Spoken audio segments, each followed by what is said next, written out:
Hello students, a very good morning to all of you. I hope all of you are doing your studies regularly. So students, as you know कि biodiversity and conservation chapter हम complete कर चुके हैं and today we are going to discuss some of the questions. So NCERT questions and कुछ other important questions आज हम discuss करेंगे. So let's start our class. So first there are MCQs.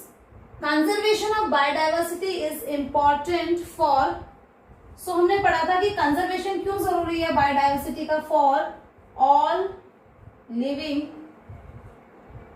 Organism. Okay, so all living organism के लिए important है biodiversity का conservation. Threatened species are those which are suffering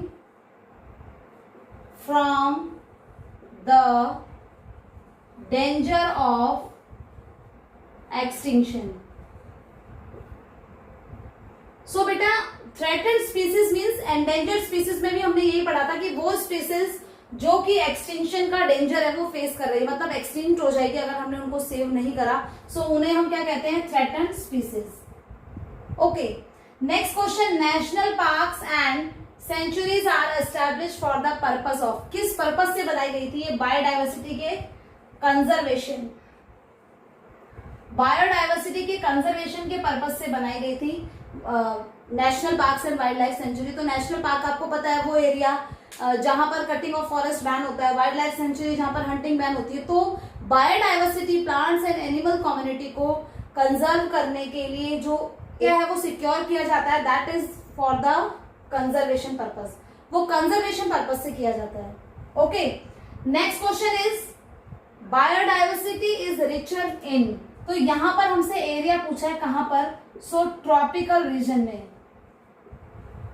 okay, tropical region में ज्यादा biodiversity होती है जो इक्वेटर के पास में होता है. सो आपको बताया गया था 23.5 डिग्री नॉर्थ, 23.5 डिग्री साउथ. सो ये जो रीजन है ये ट्रॉपिक रीजन है एंड यहाँ पर plant community and animal species बहुत ज्यादा पाई जाती है. इसलिए हम कह सकते हैं कि बायोडाइवर्सिटी रिचर कहां पर होती है?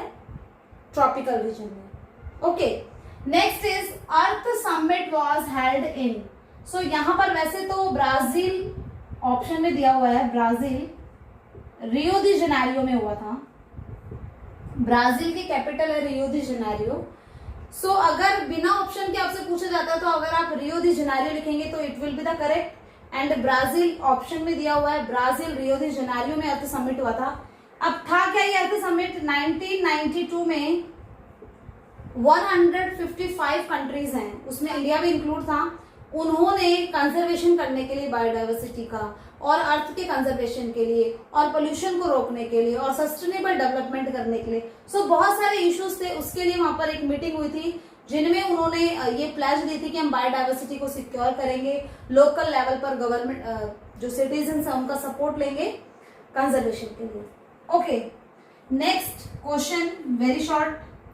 What is biodiversity? So biodiversity में जितने भी living organism, plant, animal, microorganism, all are the biodiversity.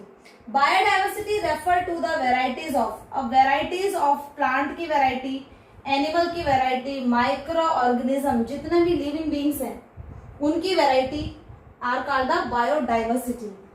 The genes they contain. अब इनमें जो genes होते हैं plants, animal, microorganism में जो genes होते हैं जिनसे कि इनका फॉर्मेशन हुई है, उन जीन्स की वैरायटी एंड इकोसिस्टम जो वो बना रहे हैं मिल में. सो आपस में प्लांट, एनिमल, माइक्रो ऑर्गेनिज्म मिल करके जो इकोसिस्टम बना रहे हैं वो इकोसिस्टम में डिफरेंट टाइप का होता है. बताया था ना आपको कि डेजर्ट में अलग इकोसिस्टम होता है, कोल्ड एरियाज में अलग इकोसिस्टम मिलेगा, ट्रॉपिकल फॉरेस्ट में आपको अलग ecosystem, plant community, animal community अलग है, वहां का टेम्परेचर अलग है, वहां की रेनफॉल अलग है. सो इकोसिस्टम भी अलग अलग मिलेंगे जहां पर आपको variety of plants, animal, micro organism मिल रहे हैं. और इनमें भी जो डिफरेंस है वो जीन्स का है, इनमें अलग अलग they contain the different genes. So उनमें भी वेराइटी है एंड इकोसिस्टम जो मिलकर के बना रहे हैं इसमें भी वेराइटी है. Okay, what are the different level of biodiversity? Biodiversity के डिफरेंट लेवल कौन से हैं, मतलब हमने कैटेगराइज करा है बायोडाइवर्सिटी को. सो जेनेटिक डाइवर्सिटी मीन्स हर एक स्पीसीज के जो जीन्स हैं वो डिफरेंट होते हैं. उन जीन्स की वजह से हमारा जो फिजिकल अपीयरेंस है वो अलग होता है, मतलब ब्रदर एंड सिस्टर हैं, उनका भी फिजिकल अपीयरेंस एक दूसरे से डिफरेंट मिलता है because of the genes. So species में जीन्स है उनकी वैरायटी होती है जिन्हें हम जेनेटिक वैरायटी कहते हैं, genetic diversity. Second one is species diversity. Animals की डिफरेंट स्पीसीज हैं that are called the species diversity. And the next one is ecosystem diversity. Ecosystem है वो डिफरेंट टाइप के हैं, मीन्स टेम्परेचर रेनफॉल जहां पर जैसा होगा या एनिमल जहां पर जो होंगे या प्लांट कम्युनिटी होगी वो मिलकर के इकोसिस्टम बनाते हैं। सो अगर प्लांट कम्युनिटी में, टेम्परेचर में, रेनफॉल में, एनिमल कम्युनिटी में डिफरेंस है तो ऑटोमेटिकली जो इकोसिस्टम है that will be the different. Okay, so 3 types की ये बायोडाइवर्सिटी है। Next one is what do you understand by the hot spot. So biodiversity chapter में हमने एक टर्म पढ़ी है that is hot spot. So what is the hot spot? The area rich in the species diversity are called hot spot of diversity. Means जहां पर different type की species मिलती हैं उस एरिया को हम कहते हैं hot spot। मतलब कोई ऐसा एरिया जहां पर different type के plants या different type की animals मिलते हैं उस एरिया को हम कहेंगे hot spot है। ओके, सो बहुत ही सिंपल है, hot spot means जहां पर स्पीसीज डाइवर्सिटी मिलती है that is called the hot spot of diversity. Next is importance of animal to human kind. So ये कुछ वैल्यू बेस्ड क्वेश्चन होते हैं और ये जो चैप्टर 16 है ये काफी इजी है कि डिफरेंट टाइप के प्लांट एंड एनिमल मिल रहे हैं दैट इज द बायोडाइवर्सिटी, क्यों उनको बचाना जरूरी है इकोलॉजिकल बैलेंस के लिए। सो यहाँ पर भी एक ऐसे क्वेश्चन है importance of animals to human kind. Animals का क्या रोल है ह्यूमन बीइंग के लिए। ओके, हम लोग कैसे डिपेंड है एनिमल्स पर। सो animals capture and store energy. हमने फूड चेन पढ़ा है, फूड चेन में हमने पढ़ा है फूड चेन में हमने पढ़ा है कि फ्लो ऑफ एनर्जी होता है एक लेवल से दूसरे लेवल तक, एक कंज्यूमर से दूसरे कंज्यूमर तक जो एनर्जी है उसका फ्लो होता है, तो स्टोर करते हैं एनर्जी को कौन, animals. Produce and decompose organic material. अब ये प्रोड्यूस भी करते हैं, डिकम्पोज भी करते हैं। डिकम्पोजर थे ना, डेड एनिमल्स एंड प्लांट्स हैं उनको डिकम्पोज करते हैं और फर्दर वो किसके पास पहुंच जाता है, प्रोड्यूसर यानी कि प्लांट्स के पास में। सो डिकम्पोज करते हैं ऑर्गेनिक मटेरियल को। Help to cycle water and nutrients. अब water cycle and nutrients, different type के जो न्यूट्रिएंट्स हैं, जैसे नाइट्रोजन को हम डायरेक्टली कंज्यूम नहीं कर सकते तो उनका फिक्सेशन करते हैं पहले कुछ माइक्रो ऑर्गेनिज्म, तब उसके बाद में हम नाइट्रोजन को यूज करते हैं। सो कुछ न्यूट्रिएंट्स है जो हमारे लिए बहुत ज्यादा जरूरी है, उनकी साइकिल एंड वाटर साइकिल में भी इंपॉर्टेंट रोल होता है एनिमल्स का। Throughout the ecosystem. Okay, so एक इकोसिस्टम को कैसे बनाया जाता है, जब न्यूट्रिएंट्स की साइकिल, वाटर साइकिल वहां पर वर्क कर रही है तो वहां पर इकोसिस्टम बन रहा है। सो उसमें मेन इंपॉर्टेंट रोल कौन प्ले कर रहा है, animals. Fix atmospheric gases and help regulate the climate. Atmospheric जो गैसेज हैं उनको फिक्स करते हैं एंड क्लाइमेट को रेगुलेट करते हैं। Okay, next question is what do you mean by the exotic species. तो एक्सोटिक स्पीसीज एंड एक दूसरा है indigenous species. So species which are not the natural inhabitants of the local habitat. एक local area है वहां की species वो नहीं है बल्कि वो but introduce into the ecosystem. तो कहीं बाहर से कोई स्पीसीज ला करके किसी पर्टिकुलर लोकल एरिया में इंट्रोड्यूस कराई गई है तो उस लोकल एरिया की वो स्पीसीज नहीं है, वो प्लांट कम्युनिटी नहीं है, वो एनिमल कम्युनिटी वहां की नहीं है, बाहर से आई है, that is the called exotic species.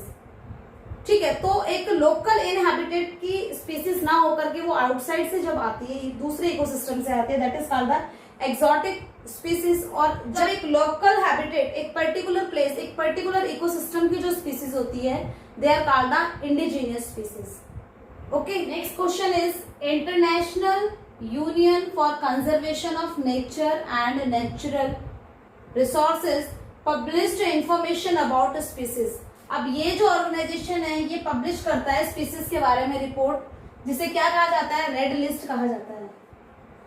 Okay, so red list में ये बताता है कि कौन सी स्पीसीज है वो एक्सटिंक्ट हो गई है, कौन सी स्पीसीज है वो एंडेंजर्ड है, ओके, कौन सी स्पीसीज है वो वल्नरेबल है। सो इसकी जो डिटेल होती है कौन सी लिस्ट में होती है, रेड लिस्ट में। कौन पब्लिश करता है, IUCN। Next, when was the conservation of biodiversity at the earth summit held? So earth summit के बारे में अभी हमने डिस्कस भी किया था कि 1992 में रियो दी जेनेरियो कैपिटल किसकी है? ब्राजील की। सो यहां पर हुआ था ये earth summit. Okay, next question is the country situated in the tropical region possess a large number of world species diversity. Question में पूछा गया कि कौन सी कंट्रीज हैं जो कि ट्रॉपिकल रीजन इक्वेटर के पास में है एंड वहां पर बहुत ज्यादा स्पीसीज वो पॉजेस करती है, मतलब वहां पर बहुत सारी स्पीसीज मिलती है। सो उन्हें क्या कहा जाता है? उन कंट्रीज को कहा जाता है mega diversity centres. Mega diversity centre कहा जाता है उन कंट्रीज को। Next is average age of any species. So हम एवरेज पूछा हमें यहाँ पर। सो जब एवोल्यूशन हुआ था अर्थ का एंड उसके बाद में लिविंग ऑर्गेनिज्म का, सो 2 million years ago and 3.5 million years ago के बीच में, तो एवरेज में हम लिखते हैं 1 to 4 million years ago. 1 to 4 million year ago पहले किसी भी स्पीसीज, मतलब कोई भी प्लांट कम्युनिटी, एनिमल कम्युनिटी, उनका evolution 1 to 4 MYA million years ago पहले हुआ होगा। Okay, next, meaning of bio and diversity. So biodiversity का हमसे बार बार मीनिंग पूछा जा रहा है क्योंकि चैप्टर ही है वो पूरा बायोडाइवर्सिटी पर बेस है कि डिफरेंट टाइप की जितने भी एनिमल्स कम्युनिटी है, plant community, animal community, genes है, इकोसिस्टम है, इनकी जो वेराइटी है that is called the biodiversity. लेकिन अगर जब हम इन वर्ड्स को ब्रेक डाउन कर लेते तो इनका different meaning, bio means life and diversity means variety. So variety of living organism they are called the biodiversity. Next question, act which was possessed by the government of India to protect variety of species. Different variety of species को protect करने के लिए Indian government ने कौन सा act है वो पास किया था? So एक्ट 1972 में wild life act. Okay, wild life protection act है, ये पास किया गया था, इंडियन गवर्नमेंट ने पास किया था, जिससे कि जो प्लांट एंड एनिमल कम्युनिटी है वो एनिमल्स की वो बची रहे। Okay, next, a country where about 85% of plant and animals are found. So world का 85% प्लांट एंड एनिमल कम्युनिटी है वो किस कंट्री में मिलती है? सो ये कंट्री है south western Europe and northern Africa के बीच में, that is Madagascar. So Madagascar में बहुत ज्यादा बायोडाइवर्सिटी मिलती है।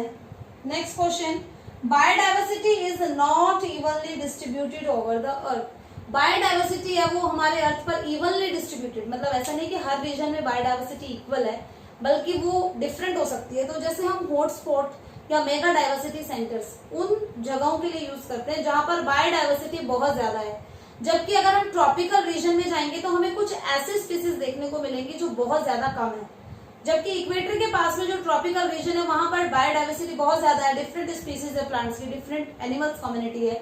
सो रेयर स्पीसीज हमें पोलर रीजन के आसपास मिलेंगी, बहुत कम स्पीसीज है जहां पर। ओके, सो हम कह सकते हैं कि हमारे अर्थ पर इवनली डिस्ट्रीब्यूटेड नहीं है स्पीसीज, कहीं पर ज्यादा है कहीं पर कम है। ओके, सो वो डिपेंड करता है कि वहां का टेम्परेचर, रेनफॉल, क्लाइमेट, इकोसिस्टम।